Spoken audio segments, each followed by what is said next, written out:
ان کا قول قرآن سے جدا نہیں، وہ قرآن سے جدا نہیں، وہ معلم قرآن ہے، وہ مجسم قرآن ہے، وہ اس زمانے کے کیا پورے زمانے کے لیے ان کی ہدایت ہے، وہ محمد مصطفیٰ صلی اللہ علیہ وسلم۔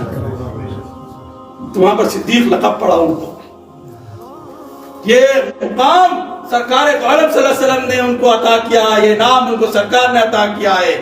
تو دوست کہہ دیتے ہیں، دوست نہیں ہے، سرکار دو عالم حضرت محمد مصطفیٰ صلی اللہ علیہ وسلم۔ صحابہ کرام کیا نعرہ لگا دیتے، وہ کیا کہتے تھے وہ وہاں پر، میرے ماں باپ آپ پر قربان، اور پھر صدقت یا رسول اللہ، آپ نے جو کچھ کہا سچ کہا، آپ کی ایک ایک بات سچی ہے۔ یہ تو کیا سراقہ مان لے نا آپ کی بات کو، کوئی مارنے کے لیے آیا تھا نا، نعوذ باللہ شہید کرنے کے لیے آیا تھا، کہتے کہ مجھے کیا مار رہے، چھوڑ دو، میں تمہارے ہاتھ پہ کنگن دیکھ رہا ہوں جو ایران کا بادشاہ پہنتا ہے جب تخت پہ بیٹھتا ہے۔ کوئی ہجرت کر رہے ہیں اور وہاں سے نکل رہے ہیں، کفار نے جو ہے چو طرف سے گھیر لیا ہے، ایسے موقع پر وہ نکل کے جو ہے نا آ رہے ہیں، ایسے موقع پہ کیا کہہ رہے ہیں، اے سراقہ تیرے ہاتھ میں وہ کنگن دیکھ رہا ہوں جب جو ہے خسرو بیٹھتا ہے تخت پر پہنتا ہے، مطلب تو بادشاہ ہے۔ صدقت یا رسول اللہ، سچ کہا آپ نے، بالکل ایمان لے کے آگے انہیں۔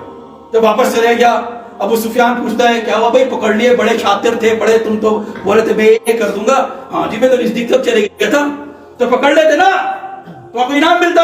ان بولے اس انعام سے بڑھ کے مجھے انعام دے دیا، کیا انعام دے دیا تمہارے کو بھائی، میں جو ہے ایران کا بادشاہ جو کنگن پہنتا ہے وہ کنگن پہنوا، وہ تمہارے کو لڑنے لگ گیا۔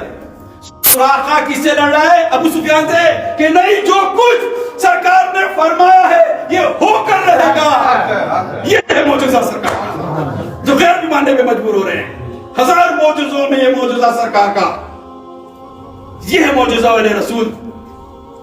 اور آپ کو معجزہ کس کو کہتے ہیں؟ جو عقل عاجز آ جاتی ہے وہاں پر، یہ عقل اس کو سمجھ میں نہیں آتا، لیکن دل والے کیا ہوتے ہیں، وہ سر جھکا لیتے ہیں، اور سر جھکا کے جو کہتے ہیں صدقت یا رسول اللہ۔